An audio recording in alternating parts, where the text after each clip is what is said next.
Hello students, welcome to रोशन की class YouTube channel. दोस्तों, आप सभी का आज की इस पाठ्य योजना की वीडियो में एक बार फिर से बहुत बहुत स्वागत है। आज की इस वीडियो में यहाँ पे हम देखने वाले हैं विज्ञान विषय की आपकी पाठ्य योजना।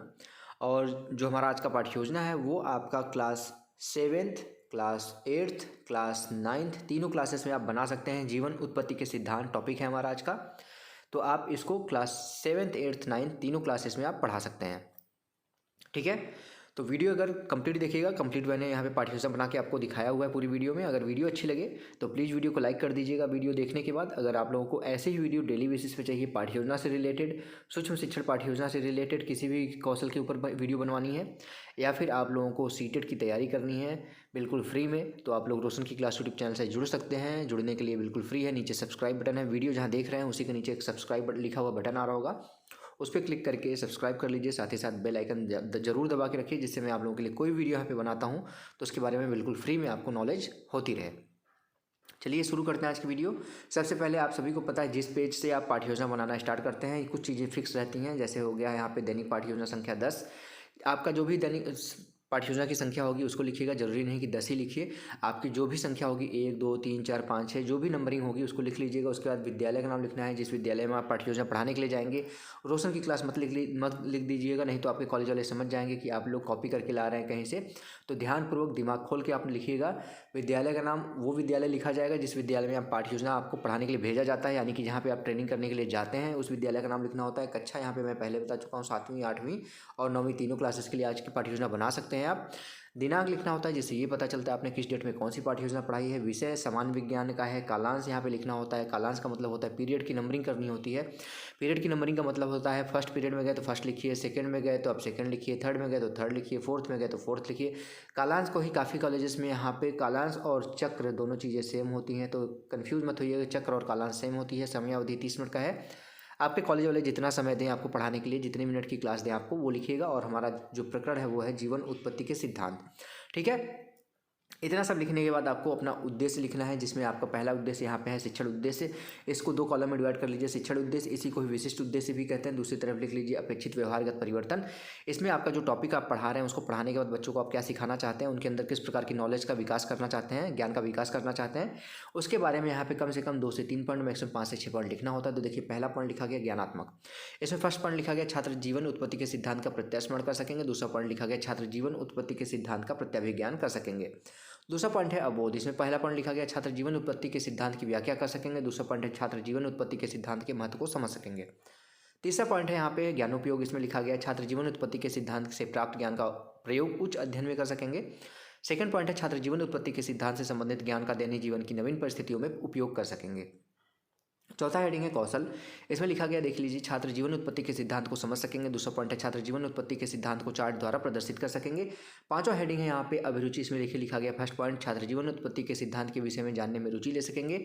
सेकंड पॉइंट है छात्र जीवन उत्पत्ति के सिद्धांत के विषय में विचार विमर्श करने में रुचि ले सकेंगे। इसके बाद छठवां पॉइंट है, 6 पॉइंट यहाँ पे बताया गया है, क्योंकि मैंने पहले बताया आपको डिटेल में आपको पाठ्य योजना बना के दिखाऊंगा आज की। तो यहाँ पे देखिए 6वें पॉइंट लिखा गया है अविरत। इसमें लिखा गया छात्र जीवन उत्पत्ति के सिद्धांत के प्रति सकारात्मक दृष्टिकोण उत्पन्न कर सकेंगे। दूसरा पॉइंट है छात्र जीवन उत्पत्ति के सिद्धांत के प्रति दृष्टिकोण का विकास कर सकेंगे। नेक्स्ट हेडिंग अब आता है शिक्षण सहायक सामग्री। इसमें आपको उन सभी सामग्रियों के बारे में यहाँ पे लिखना होता है जिसकी सहायता आप शिक्षण कार्य के दौरान लेते हैं। तो यहाँ पे देखिए लिखा गया है लपेट फलक यानी कि रोलिंग बोर्ड जिसको कहते हैं, श्यामपट्ट, चौक, डस्टर, संकेतक एवं समस्त कक्षोपयोगी शिक्षण सहायक सामग्री, जिसमें आप चार्ट बना के ले जा सकते हैं। जीवन उत्पत्ति विज्ञान से संबंधित जीवन उत्पत्ति, जीवन कैसे, पृथ्वी पर जीवन की उत्पत्ति कैसे हुई, इसका चार्ट आप बना सकते हैं। क्योंकि काफ़ी बच्चे यहाँ पे कमेंट में पूछते हैं सर चार्ट क्या बनाए। नेक्स्ट हेडिंग है पूर्व ज्ञान। पूर्व ज्ञान में देखिए लिखा गया छात्र जीवन उत्पत्ति के सिद्धांत की सामान्य जानकारी रखते हैं। अब आता है लेसन प्लान का सबसे इंपॉर्टेंट हेडिंग, जिसको कहते हैं प्रस्तावना। प्रस्तावना को आप यहाँ पे भी लिख सकते हैं, प्रस्तावना को आप बीचों बीच भी लिख देंगे तो ज़्यादा अच्छा रहेगा। इसको 2 कॉलम में यहाँ पे डिवाइड किया गया, छात्र अध्यापक क्रियाएं, विद्यार्थी क्रियाएं। यहाँ पे बच्चों से आप प्रश्न पूछेंगे, बच्चे उसका आंसर देंगे, फिर उस आंसर से आपको दूसरा प्रश्न बनाना है, फिर उसका आंसर मिलेगा, फिर तीसरा प्रश्न बनेगा उससे। इसी तरीके से कम 3 प्रश्न पूछ के अपना प्रकरण निकलवा सकते हैं। ज़्यादा से ज़्यादा 5 से 6 प्रश्न पूछा जा सकता है अपना प्रकरण निकलवाने के लिए। तो यहाँ पे देखिए पहला प्रश्न है, हमारे शरीर की सबसे छोटी संरचना व क्रियात्मक इकाई कौन सी है? बच्चे बोलेंगे कोशिका।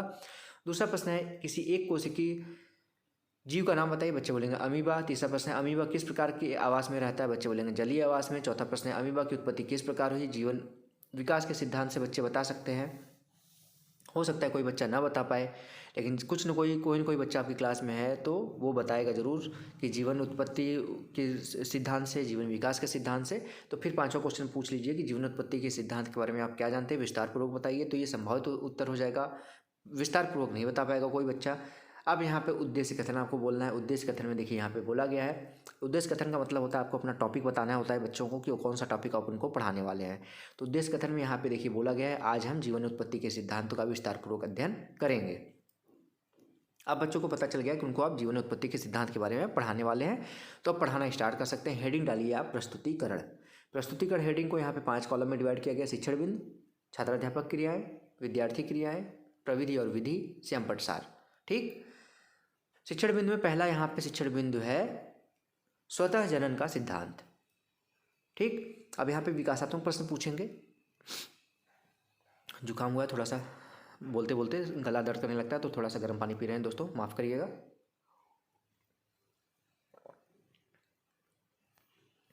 अब विकासात्मक प्रश्न में देखिए प्रश्न पूछा गया। पहला प्रश्न है, पृथ्वी पर प्रकाश का स्रोत क्या है? बच्चे बोलेंगे सूर्य। दूसरा प्रश्न है, सूर्य का प्रकाश किस प्रकार पृथ्वी पर आता है? तो बच्चे बोलेंगे प्रकाश किरणों द्वारा। तीसरा प्रश्न है, प्रकाश किरणों द्वारा कौन से जीव उत्पन्न हुए? बच्चे नहीं बता पाएंगे, संभावित उत्तर हो जाएगा। तो यहाँ पे देखिए प्रश्नोत्तर प्रविधि लिखा गया है। प्रश्नोत्तर प्रविधि होता है, व्याख्यान विधि होता है। अब यहाँ पे छात्राध्यापक कथन में देखिए यहाँ पे बोला गया है, अब बताना है कि आपको वही टॉपिक। प्राचीन अवधारणा के अनुसार सूर्य की किरणों द्वारा नदी के कीचड़ में गर्म होने से मेढक, सांप, चूहे और घड़ियाल आदि स्वतः ही उत्पन्न हो जाते हैं। वॉन हेलमोंट का कहना था कि पसीने से भीगी कमीज और गेहूं के भूसे को साथ रखने पर 21 दिन में चूहे स्वतः उत्पन्न हो जाते हैं। विद्यार्थी वाले कॉलम में देखिए लिखा गया है, विद्यार्थी ध्यानपूर्वक सुनेंगे तथा मुख्य बिंदु को अपनी अभ्यास पुस्तिका में लिखेंगे। व्याख्यान वाले कॉलम, यहाँ पे विधि वाले कॉलम में व्याख्यान विधि लिख दीजिए। और यहाँ पे जो आपने पढ़ाया है उसमें से जो इंपॉर्टेंट है वो श्यामपट्ट पे ब्लैक पेपर खरीद लीजिए आप, चार्ट पेपर, उसको कट करके व्हाइट स्पार्कल पेन आती है उससे खरीद के उससे लिख सकते हैं आप। जैसे यहाँ पे देखिए लिखा गया है, सूर्य की किरणों द्वारा नदी में के कीचड़ में गर्म होने से मेढक, सांप, चूहे और घड़ियाल आदि स्वतः ही उत्पन्न हो जाते हैं। बोध प्रश्न है, जो आपने पढ़ा है उससे आप बोध प्रश्न भी पूछेंगे। स्वतः जनन सिद्धांत किसे कहते हैं? बच्चे बोलेंगे किसने दिया? बच्चे बोलेंगे वॉन हेलमोंट ने। दूसरा प्रश्न है, गेहूं के भूसे को एक साथ रखने पर चूहे स्वतः कितने दिनों में उत्पन्न हो जाते हैं? तो बच्चे बोलेंगे 21 दिनों में। ये प्रश्नोत्तर प्रविधि है, प्रश्नोत्तर प्रविधि लिखिए। अब आते हैं दूसरे शिक्षण बिंदु पे।